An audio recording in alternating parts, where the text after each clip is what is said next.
बिस्मिल्लाहिर्रहमानिर्रहीम अस्सलाम वालेकुम। Welcome to study conscious students. मुझे उम्मीद है आप सब खैरियत से होंगे। तो आज हम लोग केमिस्ट्री का चैप्टर नंबर 2 स्टार्ट करेंगे। चैप्टर नंबर 2 के जो शॉर्ट क्वेश्चन है वो हम आज शुरू करेंगे। चैप्टर नंबर 2 से स्टार्ट करते हैं। ये चैप्टर स्टार्ट करने से पहले जो स्टूडेंट्स चैनल पे नए हैं उनसे रिक्वेस्ट है कि जल्दी से जाएँ और चैनल को सब्सक्राइब कर दें। Let's start our exercise.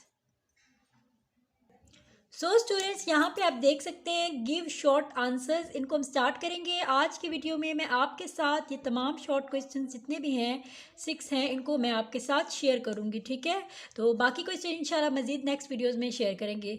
Distinguish between shell and sub shell. आपने पहचानना है या बताना है कि शेल क्या होता है और सब शेल क्या होता है। तो इसका एक मेन डिफरेंस होता है, तो वो कौन सा है, चलिए देखते हैं। मैंने यहाँ पे इनके आंसर्स लिखे हैं डिटेल से। सबसे पहले आपने बताना है शेल और सब शेल क्या होता है। तो शेल जो होते हैं, these are the main energy levels that electrons can occupy. वो वाले एनर्जी लेवल्स होते हैं जो कि हमारे पास जितने भी इलेक्ट्रॉन्स होते हैं वो उसको ले लेते हैं, अपने पास ऑक्यूपाई कर लेते हैं। ठीक है, और उसकी एग्जांपल कौन सी है, के, एल, एम एंड एन। उसके बाद सब शेल्स क्या होते हैं। सब शेल्स क्या होते हैं कि शेल्स जो होते हैं मज़ीद आगे मुश्तमिल होते हैं और सब शेल्स पे। ठीक है, तो उनको हम सब शेल्स कहते हैं, यानी कि अभी मज़ीद क्लासीफाई हो रहे हैं, मज़ीद डिवाइड हो रहे हैं शेल्स। ठीक है, तो उसको हम सब शेल कहेंगे। The number of sub shell in a shell is equal to its n value. जो नंबर है सब शेल्स का एक शेल के अंदर वो किसके इक्वल टू होता है, उसकी एन की वैल्यू के इक्वल टू होता है। जैसे कि एग्जाम्पल है s, p, d and f. Question number 2 है why an atom is electrically neutral. एक एटम जो होता है वो इलेक्ट्रिकली न्यूट्रल क्यों होता है। ठीक है, आपने इस वाई का आंसर देना है। Here I am with the answer of question number 2, why an atom is electrically neutral। Atom जो है वो इलेक्ट्रिकली न्यूट्रल क्यों होगा। तो an atom is electrically neutral because it contains equal number of positively charge protons and negatively charge electrons in it. कि atom जो है वो इलेक्ट्रिकली न्यूट्रल इसलिए होता है क्योंकि उसके अंदर इक्वल नंबर ही पॉजिटिवली चार्ज प्रोटॉन्स का होता है और इक्वल नंबर ही नेगेटिवली चार्ज इलेक्ट्रॉन्स का होता है। यानी कि हमारे पास जो इलेक्ट्रॉन होता है, जो भी होता है, उसके अंदर जितने भी होते हैं, जो भी एटम्स होते हैं उनके ऊपर पॉजिटिवली चार्ज होता है, तो उसके बाहर जितने भी एटम्स होते हैं उनके ऊपर नेगेटिवली चार्ज होता है। यानी कि ये दोनों सूरतें होती हैं, पॉजिटिव भी हो सकता है, नेगेटिव भी होता है, दोनों चीज़ें उसके अंदर होती हैं। इसलिए इसको हम कहेंगे कि एटम जो है वो इलेक्ट्रिकली न्यूट्रल होता है। Now here moving on question number 3, how many sub shells are there in n shell. इसका आंसर सिंपल मैंने यहाँ पे लिखा है, लेकिन मैं आपको डिटेल से बताती हूँ कि सब शेल्स जो होते हैं वो एन शेल में कितने होते हैं। तो इसका आंसर भी मैंने यहाँ पे लिखा हुआ है। तो इसका आंसर है there are 4 sub shells in n shell. कि एन शेल के अंदर 4 सब शेल्स होते हैं। ठीक है, जिसमें कौन सा होता है 4s, 4p, 4d and 4f। अब क्या होता है, क्योंकि एन शेल जो होता है वो 4 से ही रिलेटेड होता है इसका, इसलिए हम लोग इसके ये लिखेंगे जो है, इसके डिटेल से लिखेंगे कि कितने सब शेल्स हैं और वो कौन कौन से हैं। ठीक है, ये तो पता चल गया 4 हैं। अब कौन से हैं, 4s, 4p, 4d and 4f। This is your answer. Now moving on question number 4, give notation for sub shells of M shell.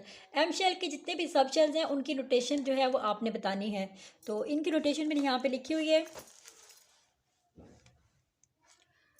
इसकी नोटेशन है, अब एम शेल जो है वो हमारे पास थर्ड सब शेल होता है। ठीक है, एम शेल जो होता है हमारे पास वो थर्ड सब शेल होता है, इसलिए हम लोग इसका 3 लिखेंगे। ठीक है, और इसके क्या बनेंगे 3s, 3p एंड 3d।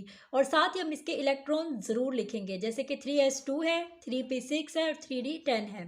ये क्वेश्चन आप कहें कि समझने के हैं, तो समझने के लिए नहीं है, तो इनको आपको याद करना पड़ेगा। Question number 5 is list the sub shells of M shell in order of increasing energy. यानी कि आपने लिस्ट बनानी है सब शेल्स की, एम शेल की। ठीक है, जिसमें इंक्रीज हो रहे हो, इंक्रीज एनर्जी हो रही हो, यानी कि सब शेल्स ऐसे बनाने हैं छोटे से बड़े की तरफ वो मूव करके जा रहे हो। ठीक है, the answer is M shell has 3 sub shells. M shell के 3 सब शेल्स होते हैं which can be written in order of increasing energy. तो हम किस तरह से उसको इंक्रीज करते हुए लिखेंगे, यानी कि सबसे बड़ा हमारे पास 3d है, उससे छोटा 3p है और सबसे छोटा 3s है। यानी कि छोटे से बड़े की तरफ जाएंगे हम लोग 3s, 3p and 3d। Next part is can you identify an atom without knowing number of neutrons in it. क्या आप कोई भी एटम पहचान सकते हैं जब उसका न्यूट्रॉन जो है वो उसके अंदर है ही नहीं। So the answer is yes, an atom can be identified by its atomic number. जो हमारे पास जो भी एटम होता है वो उसके एटॉमिक नंबर से ही आइडेंटिफाई होता है, ठीक है। और न्यूट्रॉन्स नंबर का इससे कोई ताल्लुक नहीं होता, ठीक है। हम लोग उसके न्यूट्रॉन नंबर से उसे नहीं पहचानते एटम को, बल्कि उसके एटॉमिक नंबर से पहचानते हैं। जैसे कि एग्जांपल इसकी क्या है, number of protons in it, यानी कि किसी भी जो भी हमारे पास एटम होता है उसके जो नंबर ऑफ प्रोटॉन्स होते हैं उससे हम पहचानते हैं। जैसे कि एग्जांपल है atomic number of carbon is 6, के कार्बन का एटॉमिक नंबर 6 है हमारे पास। कार्बन का 12 भी है, कार्बन का 13 है, कार्बन का 14 है, और 6 और 7 और 8 न्यूट्रॉन्स होते हैं। But they all are carbon atoms, हमें पता है कि ये कार्बन के हैं, ठीक है।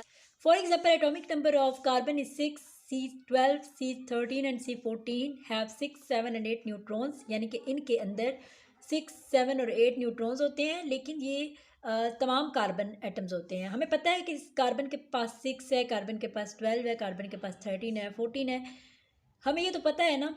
लेकिन हमें ये मेन चीज़ पता है कि किसके नंबर हैं, ये 13, 14 और 12 ये कार्बन के हैं। तो हम किसी भी एटम को पहचान सकते हैं उसके एटॉमिक नंबर से। आई होप स्टूडेंट्स ये एक्सरसाइज का ये क्वेश्चन आपको शॉर्ट क्वेश्चन क्लियर हो चुके होंगे। सो इंशाल्लाह नेक्स्ट वीडियो में मैं आपके साथ इसके बाकी पार्ट्स जो है वो शेयर करूँगी। मुझे अपनी दुआ में याद रखिएगा, अपना बहुत सारा ख्याल रखिएगा। अल्लाह हाफिज़।